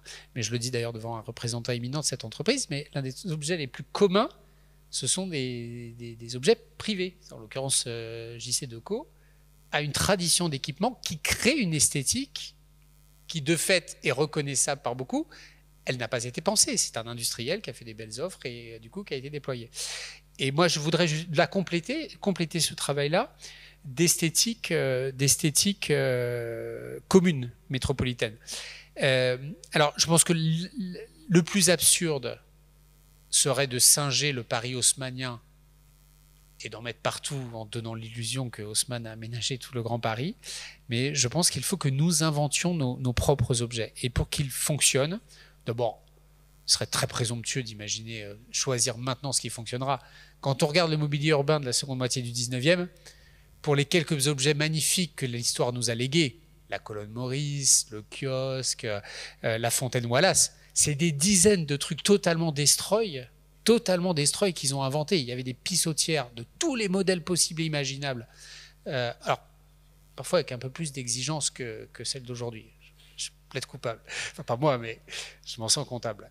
Mais par définition, c'était foisonnant. Ils ont essayé 1000 choses. Et l'histoire a fait le tri. Et l'histoire fera le tri. Dans 20 ans, 30 ans, ils choisiront ce qui, de ce que nous leur léguerons, sera digne de rester. Et ce n'est pas nous qui le choisirons. Mais je crois que l'esthétique métropolitaine est un sujet qu'il ne faut pas négliger, parce que dans le sentiment d'appartenance citoyenne, il y a aujourd'hui une rupture symbolique entre Paris et la... Moi, je suis banlieusard, je suis né en banlieue, j'ai habité presque... Maintenant, je commence à avoir habité un peu plus longtemps à Paris qu'en banlieue. Mais aussi sûrement que Haussmann fait notre fierté, le mobilier haussmannien est aussi un signe de rupture avec la banlieue. Et donc mais par contre, on doit inventer nos objets. Et à mon avis, on réussira si on le fait non pas dans une obsession esthétique, d'identité et d'un aspect purement esthétique, mais au contraire sur un aspect plus design. C'est par l'usage qu'on fera la démonstration de l'efficacité. Et je pense que c'est autour des enjeux de mobilité, de vélo, d'espaces verts, de cheminement piéton, de promenade, etc., qu'on inventera l'esthétique métropolitaine de demain. Beau défi pour le design, Rami. Oui, non, et puis ça me permet d'en effet, après, je vais pas vous présenter les slides suivantes parce que évidemment je suis resté sur la partie historique, mais l'objectif était quand même d'atterrir sur le 21e siècle et de justement dire que on ne devait pas se borner, comme ça vient d'être dit, sur la question purement stylistique. Il est intéressant de voir que la naissance d'une esthétique il y a plus de 150 ans c'est aussi basé sur une volonté stratégique et une ambition pour la ville, et je pense qu'aujourd'hui c'est exactement pareil. Il faut d'abord se demander quelle est l'ambition des usages qu'on souhaite avoir et ceux qu'on ne souhaite pas forcément défendre, et c'est sur base, je dirais, et ce n'est pas que des usages, c'est une façon de fabriquer, c'est une façon de consommer, c'est une façon évidemment d'utiliser l'énergie à bon escient, etc., qui, je pense, forgeront petit à petit une esthétique qui n'est peut-être pas dès le départ, je dirais, celle qu'on attend, mais qui aura peut-être le plus de chances de rester, je dirais, indélébile de notre époque, parce qu'elle représentera ce que les gens attendent d'aujourd'hui. Faire le travail à l'envers est impossible, et à l'heure actuelle, pour moi, c'est impossible de dessiner un mobilier avant de faire tout le travail qu'il est nécessaire de faire sur la question des usages, des contraintes et des attentes des Parisiens, comme l'a montré Dominique, notamment sur la question du jeu, qui est à la fois physique et virtuel, ce qui me permet juste de dire un mot, en effet, parce que vous me l'avez demandé sur le digital. C'est vrai que c'est une question pour le designer qui est vertigineuse aussi, parce que qu'à un certain moment, on dessinait des objets qui avaient une finalité, et donc leur propriété était simple à comprendre. À un moment, il y avait un commanditaire, et puis il y avait une fonction. Je résume peut-être un peu simplement, mais à partir du moment où cette fonction est décuplée par plein d'autres qui sont totalement invisibles, qui peuvent même progresser, s'amplifier par le digital, à qui appartient en fait tous ces usages virtuels et ces consommations et cette rentabilité virtuelle qui est aujourd'hui très peu réglementée et qui, je pense, c'est une question fondamentale pour la question du mobilier urbain de demain. Parce que ce seront des objets physiques, mais dont l'usage et du coup la rentabilité ou la consommation sera peut-être sans doute plus importante même dans ce qu'elle peut produire en termes de data, d'information, de services au-delà de la fonction purement, je dirais, physique, et qui est géniale parce que je pense qu'elle va se transformer aussi dans des mondes virtuels, dans des monnaies virtuelles, mais tout ça n'est aujourd'hui pas totalement réglementé. Je pense que c'est aujourd'hui qu'il faut le penser, le fictionnaliser pour ne pas être pris de court, comme on a été pris de court sur plein d'autres innovations de la ville ces dernières décennies. Merci. Est-ce qu'il y a des questions dans la salle? Il nous reste... Moi, je vais rajouter un petit truc pendant la première question. Mais Deux petites choses. C'est que je voulais parler des quais de la Seine comme exemple de superposition de fonctions et d'usages, puisque Paris a mis en place les quais à usage partagé avec le port autonome, parce que peu de personnes savent que les quais de la Seine n'appartiennent pas à la ville de Paris. Voilà. Donc c'est un peu compliqué comme exercice. Hein. Donc je crois qu'il y a ce que tu parlais du privé. Enfin, il y a des endroits dans la ville très importants dans lesquels les choses se passent comme ça. Et puis Rami, pour tous les quais, pardon, juste oui, pour profiter de ça, pour quais de la Seine, totalité des quais, pas seulement les bas-ports, tous les quais, quoi. Pas le quai haut, mais le quai bas. Les quais bas appartient au port autonome. Tous les quais bas, ouais, mais les quais hauts appartiennent à la ville. Et les ponts aussi appartiennent à la ville. Mais ça veut dire qu'il y a quelque chose qui s'appelle le quai à usage partagé qui permet d'avoir à la fois une activité industrielle et une activité de loisir. Donc c'est quand même intéressant puisque par rapport à cette valeur du trottoir et ce que tu disais Emmanuel sur l'idée qu'on pourrait avoir d'autres endroits, à Londres il y a tout un secteur qui est porté par le public-privé qui justement est un secteur qui ressemble un petit peu au secteur des Champs-Élysées. Et je voudrais dire la deuxième chose sur la question du Grand Paris. Les mobiliers, ils ont une caractéristique, c'est qu'ils ne sont pas implantés n'importe comment. Ils font appel aussi à une organisation de l'espace. On a une hiérarchie de l'espace dans Paris qui est très claire et qui est portée par des mobiliers. Et pourquoi je montrais la slide avec les radiales et la ceinture verte? Parce que ce sont des équipements de même nature, je dirais, de même histoire pour certains d'entre eux, et qu'on pense comme ça que l'esthétique métropolitaine sur ces endroits-là pourrait avoir du sens, parce qu'en plus ce sont des radiales portées souvent par les départements. Donc, mais vous avez la route nationale 2, la chaussée appartient au département, les trottoirs appartiennent aux communes. Donc la mise en œuvre d'une rénovation de la route nationale 2 relève à peu près du cauchemar. Voilà. Donc là, le département a décidé qu'il allait s'occuper des trottoirs. Donc il faut...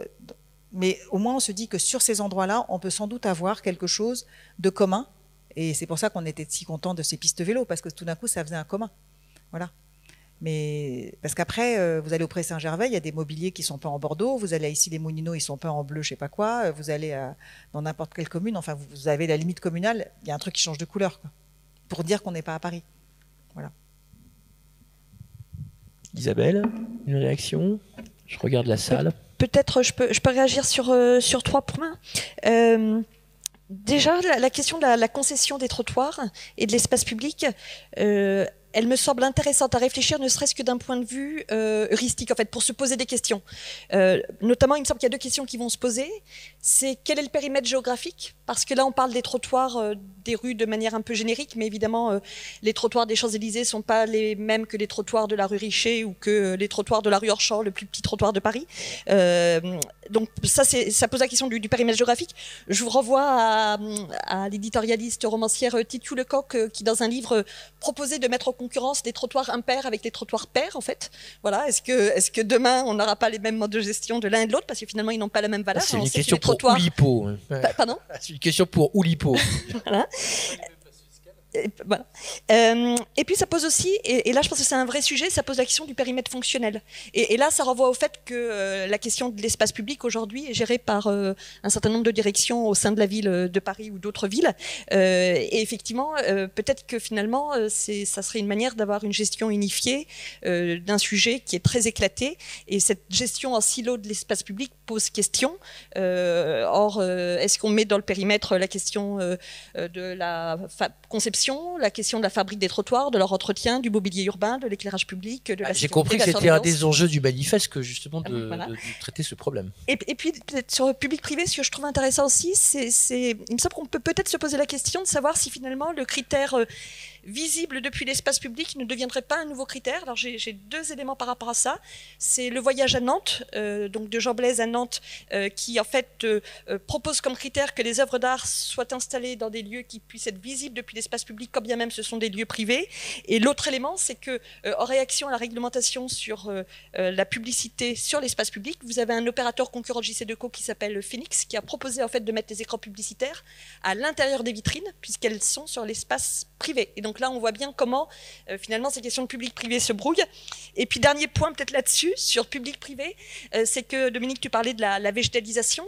Le plan canopé de la métropole de Lyon, justement, insiste sur le fait qu'ils doivent mobiliser les parcelles publiques et les parcelles privées parce que bien justement les arbres ils peuvent se situer sur les deux. Et peut-être pour conclure là-dessus, il y a une citation de Gilles Clément que j'aime beaucoup qui dit « Les oiseaux ne connaissent pas le cadastre ». Voilà, donc c'est un vrai défi pour public-privé. On avait une question. Présentez-vous, s'il vous plaît. François-Xavier Dehatte, directeur des relations publiques de Quentin-Brière, maire de Saint-Dizier, qui s'excuse de ne pas être là ce soir. Et, voilà, juste plus une réaction qu'une question. Paris ne s'est pas fait seul. L'espace urbain ne s'est pas fait seul. Saint-Dizier a été le berceau du mobilier urbain. Avec ses fonderies. Et notamment du mobilier urbain parisien. Exactement, si exactement tout ce que vous voyez dans Paris, les fontaines Wallace, toutes les entrées de métro Guimard ont été faites chez nous. Et je suis très heureux de voir et on suit ça de près, le manifeste parisien, de l'esthétique parisienne, on suit ça de très près. On est heureux de voir que ce mobilier urbain est toujours d'actualité et la GHM, qui est l'entreprise emblématique du mobilier urbain à Saint-Dizier, continue à fondre pour Paris, mais aussi pour la métropole du Grand Paris, notamment pour le Grand Paris Express. Toutes les entrées de métro du Grand Paris Express sont fondues par la GHM encore aujourd'hui. Donc il y a ce lien qui se fait encore. Et donc je suis heureux, on est heureux que ce mobilier urbain soit bien remis à l'honneur et que nos entreprises continuent à être ce territoire, notre territoire continue à être un territoire de ressources pour Paris. Et voilà, on espère qu'il continuera de l'être. En tout cas, on vous attend, Monsieur Emmanuel Grégoire, on vous attend à Saint-Dizier pour visiter notre ville, visiter cette fonderie de la GHM avec grand plaisir.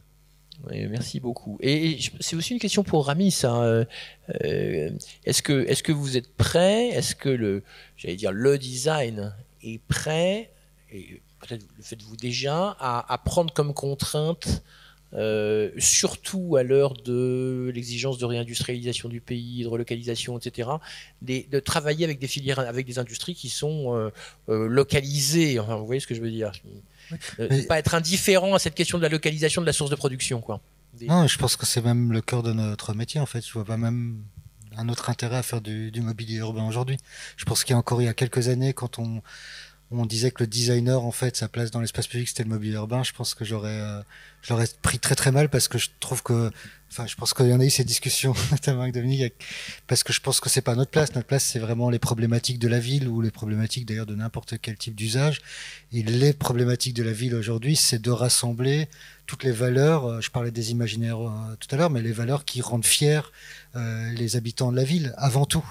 Et je pense que ce qui rend fier aujourd'hui, en tant que Parisien aussi, d'adoption, les habitants de n'importe quelle ville, mais en l'occurrence de Paris, c'est justement de participer à une aventure vertueuse, quoi. Donc revégétaliser, c'est évidemment pas que dystopique parce qu'il fera trop chaud, ça c'est évident qu'on n'a pas envie de le penser comme ça. C'est avant tout parce qu'on a l'impression de faire plaisir et surtout de préparer la ville pour nos enfants. Enfin, je veux dire, toutes les personnes qui ont des enfants commencent à penser la ville autrement. Et puis quand on a un handicap, enfin je veux dire, la ville est vraiment très très difficile. Donc à un moment, on n'attend que ça. Il y a une vraie soif de ça. Et puis il y a une autre dimension virtueuse, c'est comment sont fabriqués les objets qui nous entourent. Est-ce qu'on peut être fier de la façon dont ils sont arrivés ici? Est-ce que en tant que Parisien, on peut dire que voilà, on participe à un tissu, je dirais industriel local, des artisans. Enfin, je pense d'ailleurs, parmi ces images, je montre justement que parmi les ingrédients, la question de la fabrication, elle passe sur la question des filières, voilà, des matières premières, des savoir-faire, de la sobriété énergétique. Donc en gros, c'est toute la partie qui ne doit pas être vue à la fin.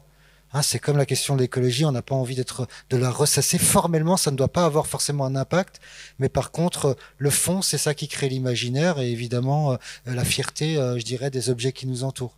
Donc oui, à fond, en fait, la première question, c'est comment on fabrique les objets de demain, c'est certain. Et avec qui? Une autre question dans la salle? Oui.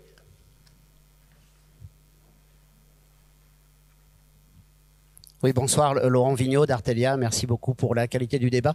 Je m'interrogeais sur les chantiers, parce que finalement, la rénovation de la ville qui nous attend va nécessiter d'accélérer beaucoup les chantiers urbains. Donc finalement, ils vont faire partie du paysage, au même titre que tout le mobilier plus pérenne.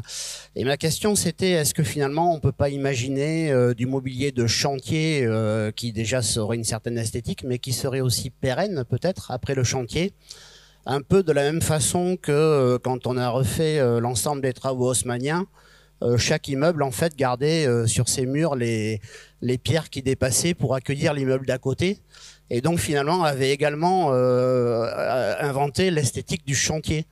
Et voilà, par rapport aux transitions qui nous attendent et au grand renouvellement urbain qui va marquer ce siècle finalement, je voulais savoir si vous aviez une réflexion sur ce sujet. J'ai l'impression qu'il y a quelque chose dans le manifeste là-dessus. Je vais pas faire la pub de mon manifeste. Vous lisez ces pages. Non, oui, c'est majeur. Ce que vous dites est majeur pour deux raisons. D'abord parce que ça n'a pas fonctionné.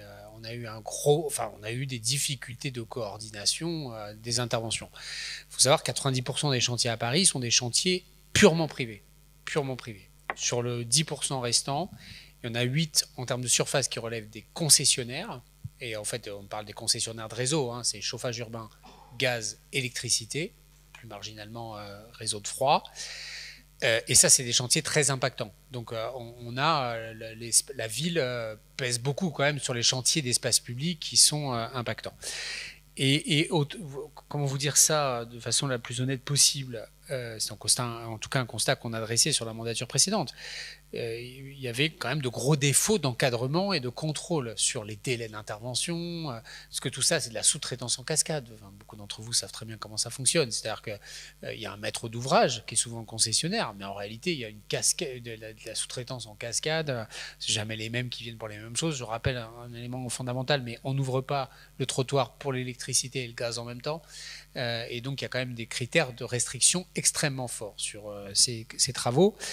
Et donc, on a fait deux choses. La première, c'est qu'on a réorganisé en interne toute la supervision des travaux jusqu'à y consacrer un poste d'adjoint spécifique. Hein. Mon collègue Jacques Baudrier a été nommé pour cela. Et la deuxième chose, c'est qu'on a fait... Donc là, l'objectif, hein, c'est de compacter... quand un chantier n'est pas fini dans les temps, de mettre des astreintes, puisqu'ils doivent, quand un opérateur fait des travaux et qu'il ne respecte pas le délai, il doit payer des amendes, pardon, c'est pas le bon mot, mais enfin, il paye des astreintes d'occupation du domaine public. Et la deuxième chose, c'est un travail, c'est pour ça que je le feuilletais, parce que il y a tout un travail de charte. Alors, est-ce que c'est une charte qui est à la hauteur de ce que je souhaiterais pour Paris? Je vous répondrai non, pour le moment. Mais enfin, avant de travailler sur l'esthétique du chantier, j'en suis à travailler le contrôle des chantiers et l'information aux usagers. Mais incontestablement viendra un deuxième point là-dessus. Il se trouve que j'y travaille avec Jean-François Rial, le président de l'Office de tourisme de Paris, parce que c'est une chose que connaissent tous les sites événementiels de prestige qui gèrent ces travaux. Quand vous faites des travaux à Disneyland, la bâche est à peu près jolie pour qu'il n'y ait pas le sentiment désagréable que quand vous débarquez en payant votre ticket d'entrée 120 €, que c'est le chantier partout. Il y a une esthétique de la réparation. De la même façon, on met des petites bâches pour entourer les trucs qui sont cassés, etc. Et cette esthétique du chantier, cette esthétique du provisoire, cette esthétique de la réparation, elle est à mon sens fondamentale, y compris dans les irritants, que je le redis, je partage, qui ont été relayés par Saccage Paris.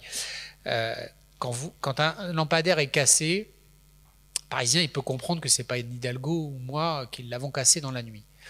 On peut même comprendre que c'est une voiture qui l'a arraché ou je sais pas quoi, ou une incivilité, etc. Mais par contre, quand vous le réparez avec du scotch marron ou du scotch orange et que ça dure des mois, là, ça devient la faute de Grégoire et d'Anne Hidalgo. Donc ça, on le sait. On a changé de prestataire pour ça, etc. Ça va prendre du temps. Hein. Je ne vais pas vous faire croire qu'on règle tous ces problèmes-là du jour au lendemain. Mais c'est un sujet sur lequel on travaille déjà beaucoup dans le cadre du manifeste et sur lequel il y aura encore une étape 2 à venir. Merci. On arrive à la fin de ce débat. Est-ce qu'il y a une dernière question dans la salle? Bertrand. Bonjour, je m'appelle Calisto Demont pardon. Et je suis On regardera après la question de Bertrand de Fédot. Allez-y. Donc, je m'appelle Calisto Demont et je suis étudiant en architecture à l'ENSA Marne-la-Vallée. Et j'avais une question pour Madame Alba. Vous avez évoqué brièvement au début le fait de lier, d'avoir plus de végétal et moins de voitures. Mais concrètement, comment on fait alors que aujourd'hui les moyens de transport en commun sont déjà saturés, que ce soit en surface ou que ce soit en sous-terre. Les réseaux sont aussi saturés et si on retire ces véhicules, comment les gens vont se déplacer, notamment à Paris? C'est une question un peu large et généraliste, mais... Vous êtes étudiant, vous pouvez peut-être travailler dessus. Vous pouvez peut-être prendre ça comme objet d'étude. Il y en a des kilotonnes dans les... Je dirais dans tous les documents de l'Institut Paris Région, de la PUR, de l'Île-de-France Mobilité, etc. Voilà, j'ai montré des photos au début. Oui, on peut considérer qu'il faut laisser la voiture place Vendôme. Pourquoi pas? Peut-être, comme tu dis, Emmanuel, peut-être qu'on recommencera. Je ne sais pas. Mais aujourd'hui, je crois que la voiture individuelle commence à trouver de nouveaux usages elle-même. Donc, c'est intéressant. C'est la première fois cette année que le nombre d'immatriculations a baissé en Île-de-France. Donc, ça veut dire qu'il y a moins de voitures. Donc, si vous voulez, on en parlera à un autre moment, parce que je crois que là, on est hors sujet un peu par rapport au débat qui est là. Mais vraiment, surtout si vous êtes étudiant, n'hésitez pas à prendre ça comme sujet d'étude. Et on a plein de documents pour vous. Le point commun, c'est aussi la question de la beauté et de l'esthétique, parce que je crois qu'il y a un besoin de retournement de regard, et la voiture, c'est moche. Alors, en gros. moi, je me fais souvent l'anecdote. Bon, il y a des voitures qui sont belles, hein. Moi, je trouve belles. Enfin, on n'a pas tous ces moyens de s'acheter des belles voitures. C'est en tout cas pas mon cas. Mais la voiture, c'est assez marrant parce que des fois, les gens ils me disent oui, les Trilip, c'est pas beau. Alors en fait, beaucoup de projets, que ça cache Paris nous attaque beaucoup sur les Trilip, sur les objets urbains. Je dis c'est quand même marrant quand il y avait des camionnettes ou des voitures, ça vous dérangeait pas? Maintenant que c'est d'autres objets urbains, vous dites que c'est pas joli. C'est ce que je voulais dire. Il y a quand même un paradoxe. Simplement, le regard s'était familiarisé avec l'idée qu'elle soit là. Et monsieur, je trouve c'est positif de l'envisager comme ça. On a besoin de réduire la place de la voiture, mais évidemment pas question d'attenter à la liberté de circulation. Mais simplement, on peut faire beaucoup de progrès. Il y a sur le périphérique en moyenne 1,05 passagers par voiture. 1,05. Il suffirait que ça passe à 1,2. C'est-à-dire qu'on partage un peu plus pour dégonfler structurellement les engorgements. Et c'est là que la révolution numérique peut beaucoup nous aider. Moi, je crois beaucoup au modèle d'optimisation numérique. C'est pas encore un truc qui... Moi, je suis persuadé que ça va exploser dans les 10 ans qui viennent. C'est le truc où vous serez payé 50 centimes ou 1 euro ou 2 euros pour prendre un gars à un point A à un point B parce que votre application vous dira c'est maintenant tu t'arrêtes, le gars monte dedans et tu le déposes, etc. Je suis convaincu que ça va arriver et que ça révolutionnera une fois de plus le partage de la voiture. La voiture, on ne peut pas s'en passer. Il y a des gens qui ne pourront pas s'en passer. Simplement faisons en sorte que ceux qui peuvent s'en passer puissent le faire de façon confortable dans leur mobilité. Merci. Bertrand de Fédot, le président de la Fondation Palladio. Merci. Dans le paysage urbain, il y a un élément qui me paraît essentiel, c'est le sol et la couleur du sol. Or, nous sommes dans une région calcaire qui a un magnifique sol blanc qui se traduit dans la façade des immeubles. Et nous vivons maintenant depuis des décennies avec un sol minier qui a été apporté par M. Macadam. Ce sol minier, il a des tas de qualités que personne ne dénie, mais qui probablement mériterait une réflexion. Dans la réintroduction de la nature dans la ville, est-ce que pour la ville de Paris, il n'y a pas une réflexion à faire sur la réintroduction du sol calcaire de la ville de Paris? Et s'il y a quelque chose de bon à emprunter au wokisme, est-ce qu'il ne faudrait pas envisager de déboulonner la statue de M. Macadam?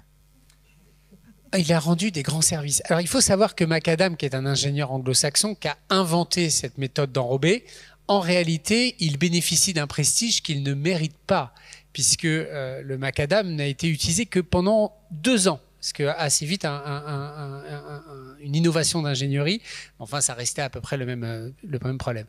Moi, je suis d'accord sur le fait que nous touchons à la fin du macadam, du bitume, peu importe quand on l'appelle, c'est-à-dire cet enrobé goudron qui a un avantage. Il n'est pas cher, il est facile à produire, il est extrêmement polluant, il est extrêmement peu vertueux sur le plan environnemental et notamment sur le phénomène d'accumulation de chaleur. Mais c'est une bataille idéologique et une bataille culturelle.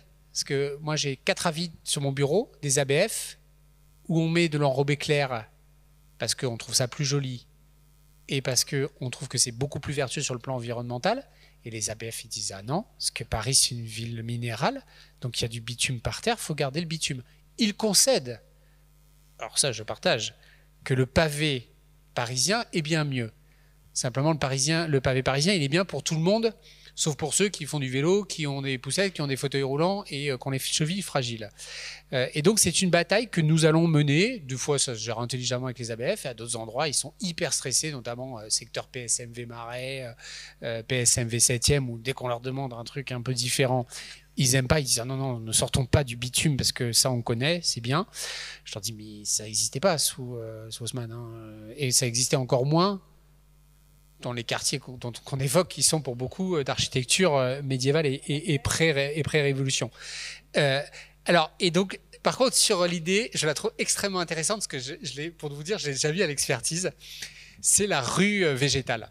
Alors, il y a une rue, moi je suis du 12e arrondissement, et dans le 12e, on a lancé la première rue végétale. C'est la rue de Cîteaux, je ne sais pas si vous connaissez. Alors, je peux vous dire qu'elle n'a rien de végétal, que c'est un échec tonitruant. Mais parce qu'en fait, on a fait un peu de pavé enherbé, donc ça c'est sympa, c'est joli le pavé enherbé. Mais le reste, on a mis des bacs à fleurs, et autant vous dire que les Parisiens très peu respectueux les ont tagués, utilisés comme poubelle assez vite. Vous connaissez le truc, il y en a pas parfois à côté de chez nous. Et donc on s'était dit mais pourquoi on fait pas? Et en fait on ne peut pas renouer avec en fait supprimer ce substrat d'espace public. C'est un sujet vraiment intéressant, tout simplement parce qu'il y a un surusage de l'espace public. D'abord parce qu'en dessous du trottoir il y a un sous-sol et qu'à Paris il est exceptionnellement dense. Et donc mettre de la terre au-dessus des réseaux, etc., c'est pas terrible. Et deuxièmement, dans les endroits où on a essayé, la dégradation est spectaculaire, c'est-à-dire que les effets de boue, les effets d'empoussièrement, quelqu'un sur Twitter qui a dit que jamais mes chaussures étaient sales, parce que Twitter est un espace de bienveillance, c'est exact, elles sont sales, alors je vous dis pourquoi, c'est que je suis allé sur le site Tour Eiffel cet après-midi pour aller discuter avec les messieurs qui se sont perchés dans les arbres pour leur dire qu'ils ne risquaient rien, qu'ils pouvaient y rester, puisque nous n'allions pas les abattre. Mais ce qui prouve quand même l'impérieuse nécessité de refaire ce site, c'est qu'à chaque fois qu'on y va avec des chaussures en cuir, il faut les jeter le soir même. Bref, donc sur ces espaces publics, on travaille des innovations, et donc vous le retrouverez dans l'excellent tome 3, Les sols du manifeste. Tous les processus un peu innovants d'enrobement et d'utilisation d'espace public, donc depuis les gammes classiques de pavés sciés, pavés parisiens en granit, etc., aux usages plus modernes. Par exemple, il y a un petit combat interne, je vous l'évoque parce qu'il n'est pas simple à arbitrer. On nous demande, sur les voies sur berge, les coureurs voudraient qu'on mette un stabilisé de running. Et dans le cadre des héritages JO, arriver à faire un bon 10 km en stabilisé pour jogger, c'est pas mal. Mais enfin, l'esthétique d'un enrobé pour jogger sur les voies sur berge, j'y crois moyen, quoi. En tout cas, ma passion pour le jogging ne me pousse pas jusqu'au suicide en faisant ça. Et donc, on a ce sujet. C'est clair que l'enrobé va disparaître, le macadam, le bitume, peu importe le goudron, mais ça prendra du temps parce que c'est très cher. Et il faut qu'on arrive à travailler des revêtements qui soient plus qualitatifs dans l'arbitrage sécurité, notamment cyclable et esthétique. Parce que par exemple... Et pour eux, pour répondre... Alors, et en plus pour eux, ce qui a fait beaucoup de progrès, effectivement, un sujet tout à fait fondamental. Les pavés, par exemple, c'est un casse-tête, parce que les pavés, quand vous êtes à vélo dessus, les pavés historiques, c'est l'enfer. Et le pavessier, c'est pire, parce que le pavessier glisse dès qu'il pleut, et donc ça pose des problèmes de sécurité pour les cyclistes trop compliqués. Donc voilà, on a plein de territoires à expérimenter, on a besoin des boîtes pour des entreprises, de l'innovation, pour nous aider à tester des choses. On fera des erreurs encore, on n'en a pas fait beaucoup jusqu'à présent, mais on en fera sans doute encore un peu. Mais voilà, c'est ce qui fait aussi la passion de la fabrique de la ville et de répondre à ces nouveaux besoins de nos concitoyens. Merci beaucoup.